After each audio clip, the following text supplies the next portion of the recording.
first day of practice his sophomore year, he experiences a head injury and is unconscious. We get the phone call, and Karen and I fly up there.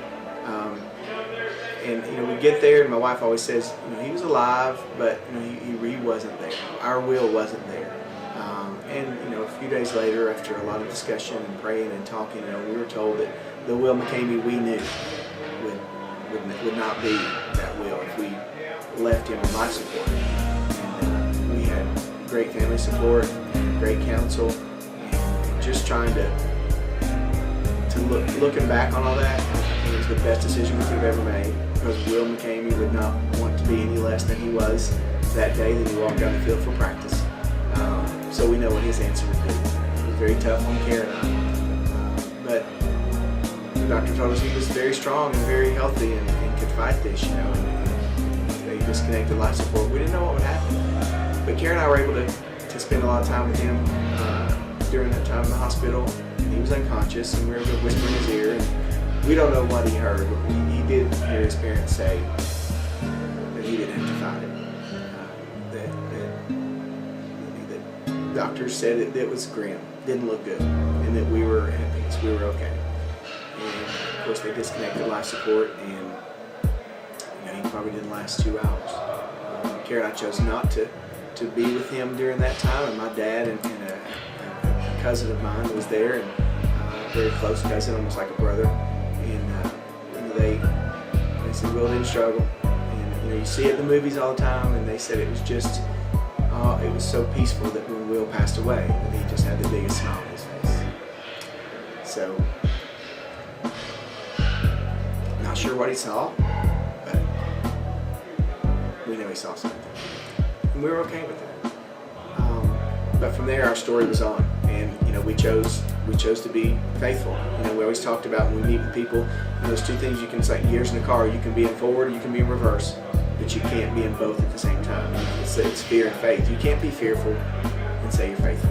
So we chose the faithful avenue, and we've stayed true to that course. And God has been good to bless us. There's been very dark days, and there's going to be a lot more as we near March. It would mark 3 years. But there's so much truth into Time Heals.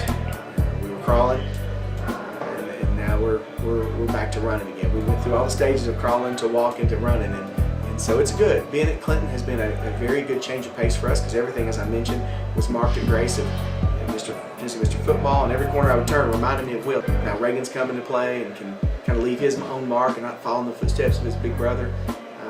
So that's some of Will's story, and there's a lot more to it.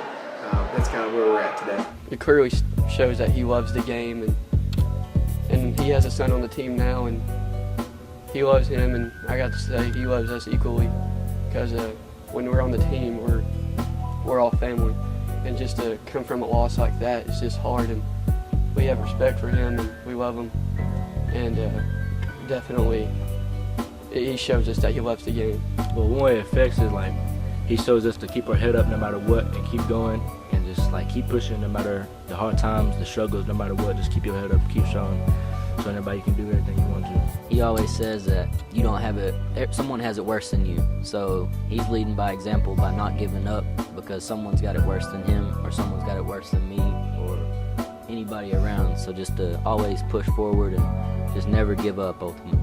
He came here to make us a better team and better family, and he didn't let that stop him. He pushed through, and we're all a big family now, and we're doing pretty good so far.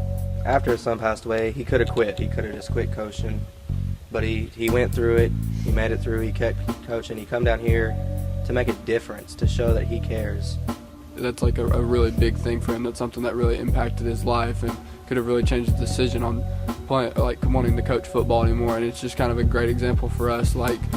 Things happen and life gets hard, but don't ever give up on it. You can always come back to it, and you can always use that thing that knocked you down to help you come back harder. It's really made me think of how much it actually means to me, of sitting there thinking of how hard we give it. We give it our all. We go out here and try our hardest every day, and each and every day we get better and better. don't be afraid to step up to that next spot. It's plenty of people that has talent, but they don't want to use their talent. Like, they shot at, they gonna get judged by this. I mean, you gotta mess up in order to keep moving forward. Like, a coach isn't gonna look at you if you're not trying to get in and get reps. I mean, we really came from nothing. So, I mean, anybody that wants that spot, I say you go get it. You earn it. Ain't nothing given. I like to see that. I like to see our players accepting those guys coming back in, because too often I've heard players such as Austin Powell or even Weston Hazelhurst, they don't feel welcome to come back and even work out. Why do I go to Clinton High School? You know, they haven't had a winning season in X amount of years, or they went 1-9 last year. That's changing. We're here to win.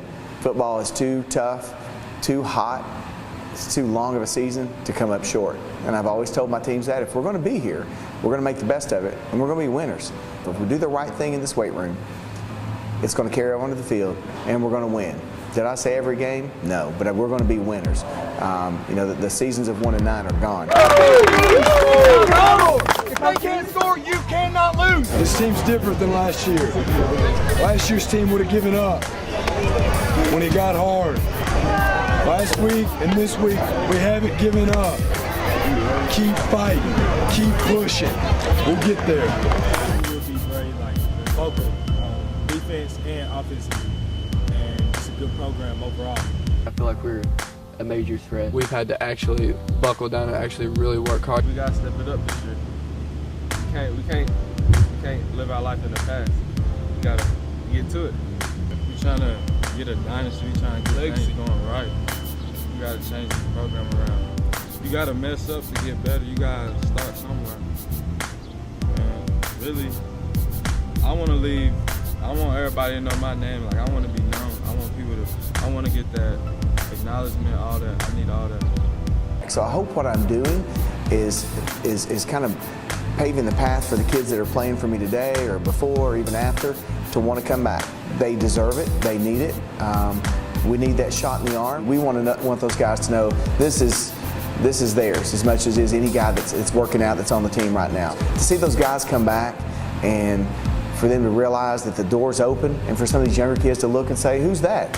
When did he play? And they do. We don't even have to force them. They'll go up and shake hands and introduce themselves, and that's good to create that type of dialogue. So I just tell young kids, just get ready for us to put Clinton football back on the map where it used to be.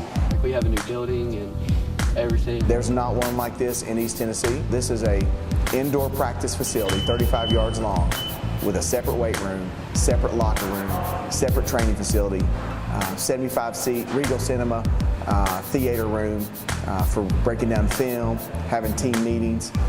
So if they want the best and the state of the art, they're going to get it. Just like to say, thank you for those big givers. And we got to have everyone. It takes the $500 people. The $100. We received, a $100 donation. But there's some people right now behind us, and some corporations here in the county and in the city that have gotten behind us. And I just want to say thank you.